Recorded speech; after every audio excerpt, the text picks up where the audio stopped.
നമസ്കാരം.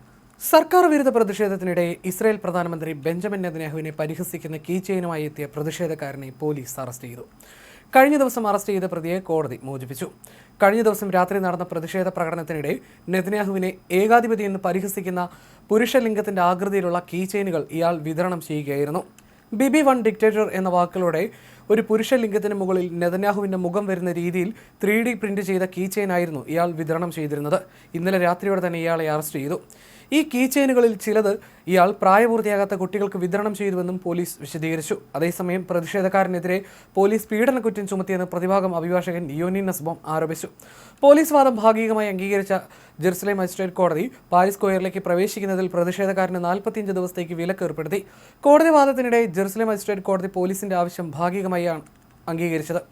ജൂൺ 7 വരെ പാരിസ് സ്ക്വയറിൽ പ്രവേശിക്കരുത്, ജൂൺ 21 വരെ നിയമവിരുദ്ധമായ കൂട്ടായ്മകളിൽ പങ്കെടുക്കരുത് എന്നീ നിബന്ധനകളോടെയാണ് കോടതി ഇയാളെ മോചിപ്പിക്കാൻ അനുമതി നൽകിയത്. എന്നാൽ ഇയാളുടെ വ്യക്തിവിവരങ്ങൾ പുറത്തുവിട്ടിട്ടില്ല. അതേസമയം തന്റെ കക്ഷിയുടെ മോചനത്തിന് ചുമത്തിയ നിബന്ധനകൾക്കെതിരെ അപ്പീൽ നൽകുമെന്ന് പ്രതിഭാഗം അഭിഭാഷകൻ വ്യക്തമാക്കി. ഇന്നലെ ഉൾപ്പെടെ കഴിഞ്ഞ 3 മാസമായി ഇയാൾ കീ ചെയിനുകൾ വിതരണം ചെയ്യുന്നുണ്ടെന്നും മറ്റ് പ്രതിഷേധക്കാരിൽ നിന്ന് ഇതുവരെ യാതൊരുവിധ പരാതിയും ഇയാളെക്കുറിച്ച് ഉണ്ടായിട്ടില്ലെന്നും അഭിഭാഷകൻ അവകാശപ്പെടുന്നു. അതേസമയം ലെബനന് നേരെ ഇസ്രായേൽ ശക്തമായ വ്യോമാക്രമണം നടത്തുകയാണെന്നാണ് റിപ്പോർട്ടുകൾ. ലിഥാനി നദിക്ക് സമീപം മർജായുൻ ജില്ലയിലേക്കും കൂടുതൽ വടക്കോട്ട് നബാത്തിയിലേക്കും തങ്ങളുടെ ശക്തി ഉറപ്പിക്കാനാണ് ഇസ്രായേൽ ശ്രമിക്കുന്നതെന്നാണ് വിവരം. കഴിഞ്ഞ ഒരാഴ്ചയായി ലിഥാനി നദിക്ക് വടക്കുള്ള പ്രദേശത്തേക്ക് എത്തിച്ചേരാൻ ഇസ്രായേൽ ശക്തമായി ശ്രമിക്കുന്നുണ്ട്. അവിടെയുള്ള പ്രദേശങ്ങൾ ഇസ്രായേലിന്റെ നിയന്ത്രണത്തിലായതായി സ്ഥിരീകരിച്ച റിപ്പോർട്ടുകളില്ലെങ്കിലും ആക്രമണത്തിന്റെ തീവ്രത വർദ്ധിച്ചിട്ടുണ്ട്. ഇന്ന് ഡ്രോണുകളുടെ എണ്ണത്തിലും ഗണ്യമായ വർധനവുണ്ടായിട്ടുണ്ട്. ബെയ്റൂട്ടിന് മുകളിലൂടെ ഇവ വളരെ താഴ്ന്നു പറന്നതായും റിപ്പോർട്ടുകൾ പുറത്തുവന്നു. കഴിഞ്ഞ ദിവസം തെക്കൻ ലെബനനിലുണ്ടായ ഒരു സ്ഫോടനത്തിൽ ഒരു ഉദ്യോഗസ്ഥനും 3 സൈനികർക്കും പരിക്കേറ്റതായി ഇസ്രായേൽ സൈന്യം അറിയിച്ചു.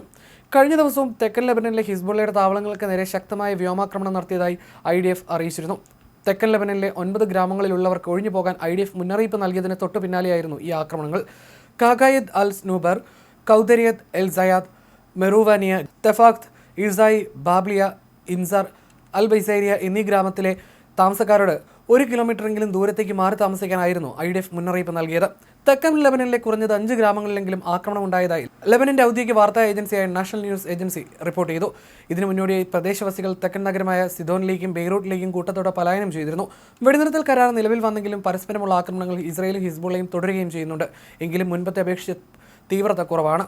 വെള്ളിയാഴ്ച വൈകുന്നേരം തെക്കൻ ലെബനനിലെ സിവിൽ ഡിഫൻസ് സെന്ററിന് നേരെയുണ്ടായ ആക്രമണത്തിൽ 3 പാരാമെഡിക്കൽ ജീവനക്കാർ ഉൾപ്പെടെ കുറഞ്ഞത് 6 പേർ കൊല്ലപ്പെട്ടതായി ലെബനൻ ഔദ്യോഗിക വാർത്താ ഏജൻസി റിപ്പോർട്ട് ചെയ്തു. ആക്രമണത്തിൽ 22 പേർക്ക് പരിക്കേറ്റിട്ടുണ്ട്. എന്നാൽ ഈ ആക്രമണത്തെക്കുറിച്ച് ഇസ്രായേൽ പ്രതിരോധ സേന തങ്ങളുടെ ഭാഗത്തു നിന്ന് യാതൊരുവിധ പ്രതികരണവും നടത്തിയിട്ടില്ല. കഴിഞ്ഞ ഒരാഴ്ചയായി ലിഥാനി നദിക്ക് വടക്കുള്ള പ്രദേശത്തേക്ക് എത്തിച്ചേരാൻ ഇസ്രായേൽ ശക്തമായി ശ്രമിക്കുന്നുണ്ട്. അവിടെയുള്ള പ്രദേശങ്ങൾ ഇസ്രായേലിന്റെ നിയന്ത്രണത്തിലായതായി സ്ഥിരീകരിച്ച റിപ്പോർട്ടുകളില്ലെങ്കിലും ആക്രമണത്തിന്റെ തീവ്രത വർദ്ധിച്ചിട്ടുണ്ട്.